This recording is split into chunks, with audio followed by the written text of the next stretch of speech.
President উনি কি করে? হ্যাঁ, উনি খাটের মধ্যে যে শুয়ে থাকে নাকি? উনিও দৌড়, সাধারণ মানুষও দৌড়, প্রধানমন্ত্রীও দৌড়, বাড়িওয়ালাও দৌড়, ভাড়াটিয়াও দৌড়, সবাই দৌড়। নাকি ভাড়াটিয়ারা বাড়ি থুইয়া দৌড়, বাড়িওয়ালারা আর বেরোয় না? এরকম না। তাহলে যে কোনো মুহূর্তে ভূমিকম্প দিয়ে নাস্তানাবুদ করতে পারে কে? আমার প্রিয় ভাইয়েরা, আমরা নিরাপদ নই, আমরা তার দয়ায় বেঁচে আছি। কার দয়ায়? এজন্য আল্লাহ বললেন, গোলাম, যে কোনো মুহূর্তে বিপদ দিয়ে তোমাদেরকে নাস্তানাবুদ করতে পারি। বিশ্বাসী বলে যদি নিজেকে দাবি করো, সব সময় ডাকতে হবে একজন সত্তাকে। বলেন তিনি কে? এই কথা ক্লিয়ার? এই সবগুলো উদাহরণ শেষে সবার কাছে ক্লিয়ার হয়েছে না যে বিপদ থেকে, আপদ থেকে, পরীক্ষা থেকে, ক্যালামিটি থেকে আমাদেরকে কেউ বাঁচাতে পারে না একজন সত্তা ছাড়া। আবারও বলেন তো তিনি কে? ক্লিয়ার? হ্যাঁ, সবাই বুঝতে পারছেন? আচ্ছা, এবার আমরা দেখি বিষ্ণু ইসা ইসলামের জীবনে বিপদ আপদ ছিল কিনা। উনি বিপদ আসলে কিভাবে ডিল করতেন, বিপদ আসলে কোন দোয়া পড়তে হয়, কিভাবে ফরিয়াদের হাত উত্তোলন করতে হয়, কিভাবে রবের দরবারে নতজানু হয়ে ফরিয়াদ করতে হয়, এটা জানার দরকার আছে না নাই?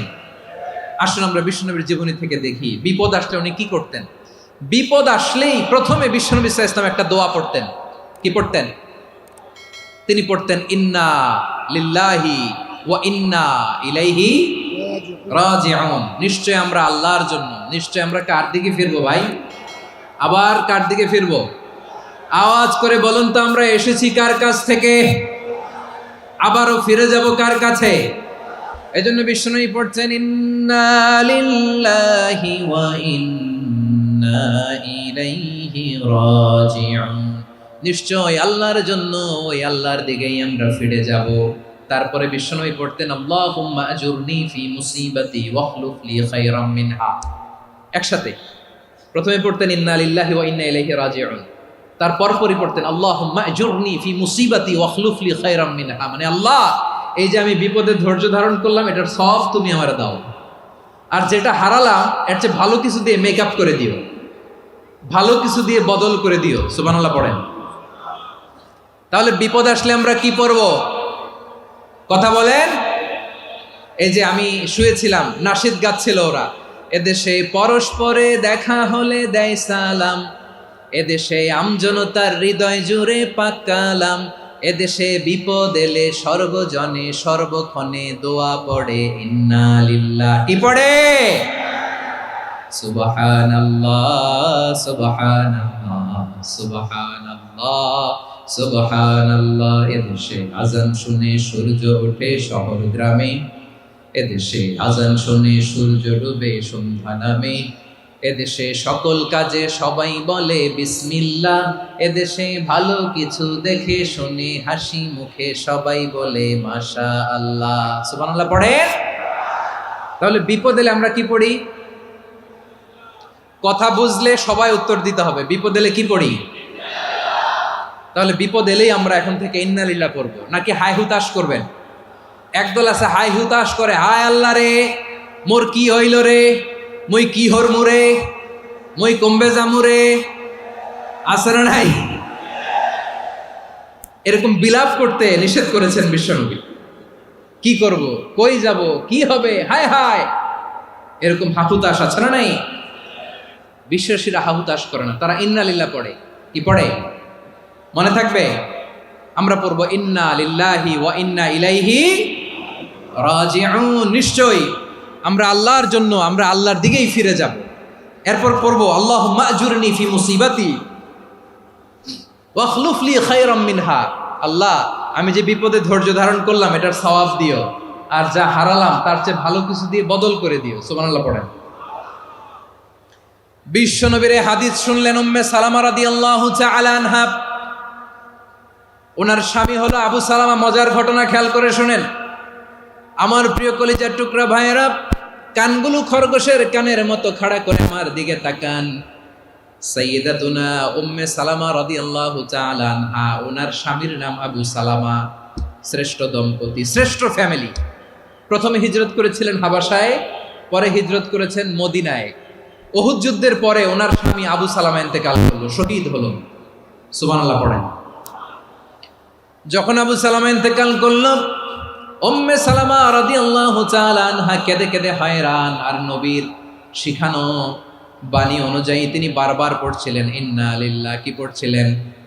মুই কই যামু, কি হরমু, এগুলো বলে নেই। কি বলছে? ইন্না লিল্লাহ। যেহেতু বিশ্বনবী বলেছেন কেউ যদি বিপদের প্রথম ধাক্কায় পড়ে ইন্না লিল্লাহি ওয়া ইন্না ইলাইহি রাজিউন, আল্লাহুম্মা আজুরনি ফি মুসিবাতি ওয়া আখলুফ লি খায়রাম মিনহা, তাহলে এই বিপদে যে সে যা হারালো তার চেয়ে শ্রেষ্ঠ কিছু দিয়ে আল্লাহ তার বদল দিয়ে দিবে।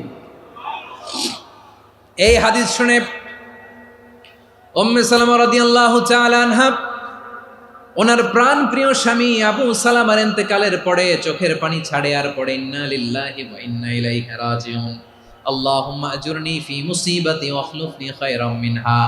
বারবার এই দোয়া পড়ে চোখের পানি ছাড়ে, এই দোয়া পড়ে চোখের পানি ছাড়ে, আর মনে মনে বলে আবু সালামার মতো ভালো মানুষ মদিনাতে নাই, আবু সালামার চেয়েও ভালো মানুষ মদিনাতে নাই, তার চেয়ে ভালো মানুষ কি করে আল্লাহ তাআলা আমারে দিবে, তার চেয়ে ভালো মানুষ তো আমি মদিনাতে দেখি না। চোখের পানি দিয়ে বুক ভাসায় আর নবীর হাদিসের উপর আমল করে পড়ে ইন্না লিল্লাহি ওয়া ইন্না ইলাইহি রাজিউন, ইন্না লিল্লাহি ওয়া ইন্না ইলাইহি রাজিউন। পড়তে পড়তে চোখের পানি ছাড়ে আর চিন্তা করে বিশ্বনবী বললেন এই দোয়া পড়লে যেটা হারালাম তার চেয়ে ভালো কিছু দিয়ে আল্লাহ পুরস্কার দেয়। আবু সালামার চেয়ে ভালো মানুষ মদিনার মধ্যে আর কে হতে পারে? কি আজীব তামাশা, কি অবাক করা ঘটনা। কিছুদিন পরে দেখা গেল সাইয়্যিদুল মুরসালিন রাহমাতাল লিল আলামিন স্বয়ং বিশ্ব নবী উম্মে সালামাকে বিয়ের প্রস্তাব পাঠিয়েছে। স্বয়ং বিশ্ব নবী উম্মে সালামা রাদিয়াল্লাহু তাআলা আনহাকে বিয়ের প্রস্তাব পাঠিয়েছেন। উনি রাজি হয়ে গেলেন, বিয়ে হয়ে গেল, উনি হয়ে গেলেন উম্মুল মুমিনিন, আমাদের মা, পুরো মুসলিম উম্মার মা। চিৎকার করে বলেন আল্লাহু আকবার। তাহলে আমার প্রাণপ্রিয় ভাইয়েরা, বিপদে পড়লে আমরা পড়বো ইন্না লিল্লাহি ওয়া ইন্না ইলাইহি রাজিউন, আল্লাহুম্মা আজুরনি ফি মুসিবাতি ওয়া আখলুফ লি খায়রাম মিনহা। পড়বেন? পড়বেন না? যারা যারা বিপদ আসলে এই দোয়াটা পড়বেন এখন থেকে আওয়াজ করে ইনশাআল্লাহ বলেন। যা হারাইছেন তার চেয়ে শ্রেষ্ঠ জিনিস দিয়ে বদলা দিবে কে? বিশ্বাস হয়? একটু সন্দেহ লাগে মনে হয়, একটু সন্দেহ আছে? যাদের বিশ্বাস হবে তাদের কি আল্লাহ উত্তম বদলা দিবে, ঠিক কিনা বলেন? তাহলে বিপদে পড়লেই প্রথমে আমরা এটা পড়ব। দোয়াগুলো যদি এখন মুখস্থ না হয়, এই যে রেকর্ডিং হচ্ছে, পেয়ে যাবেন, কালকেই পেয়ে যাবেন। শুনে শুনে মুখস্থ করবেন। আমার মায়েরা, আমার বোনেরা, আপনাদের জন্য 3টি মাঠের অ্যারেঞ্জমেন্ট করা হয়েছে, আমি জানি। আপনারা এই দোয়াগুলো পড়বেন, আপনার স্বামীকে শেখাবেন, সন্তানকে শেখাবেন, আপনার পুরো পরিবারটাকে জান্নাতের টুকরো বানিয়ে দিবে কে? তাহলে বিপদ আসলে প্রথমে কি পড়তে হবে এটা জেনে গেলাম। এরপরে বিপদ আসলে নিজেকে কি করে আল্লাহর কাছে সঁপে দিতে হয় এটাও জানার দরকার আছে না নাই? বিপদে প্রথমে ইন্না লিল্লাহ পড়লাম, ধৈর্য ধারণ করলাম, বিপদ থেকে উদ্ধারের সর্বোচ্চ চেষ্টা করলাম। আমার কাজ যখন শেষ তখন আমি আমার এই বিষয়টা আল্লাহর কাছে সঁপে দিব। কার কাছে সুপর্দ করব? কার কাছে? বিপদে বললে কেমন করে নিজেকে আল্লাহর কাছে সঁপে দিতে হয় আসুন সাইয়েদনা ইব্রাহিম আলাইহিস সালামের জীবনী থেকে জানি। আল্লাহর খলিল ইব্রাহিম আলাইহিস সালাম আমাদের মতো সমাজ ব্যবস্থা পায় নাই। আমরা জন্মের পরে আমাদের কানের ভেতরে আজান দিয়েছে কে? একামত দিয়েছে কে? আমাদের বাপদাদারা আমাদের কানে আজান দিয়েছে কি? দেয় নাই। আমাদের জন্মের পরেই তো আজান, একামত, বাড়ির পাশে মসজিদ, প্রতিদিন আজান, জুমার খুতবা, প্রতি মাসে মাসে তাফসিরুল কোরআন মাহফিল, মসজিদ, মিনারা, অভাব নাই, ঠিক কিনা বলেন? আপনি যেই সুন্দর ইসলামিক এনভায়রনমেন্ট পেয়েছেন, আমাদের ইব্রাহিম খলিল উনিও কি এরকম পেয়েছিলেন? হ্যাঁ, উনি জন্মের পর পরে ওনার কানে আজান দিয়েছে কেউ? আমার প্রিয় ভাইরা, আগা গোড়া একটা শিরকি পরিবেশ উনি জন্মগ্রহণ করেছেন। উনি ছাড়া ওই তল্লাটে একজনও আল্লাহর উপর বিশ্বাসী নাই। কল্পনা করতে পারেন? গোটা তল্লাটে, গোটা দেশে বিশ্বাসী মুমিন, আল্লাহর উপর বিশ্বাস স্থাপনকারী কয়জন? সবাই বলেন কয়জন? বাকি সব মুশরিক।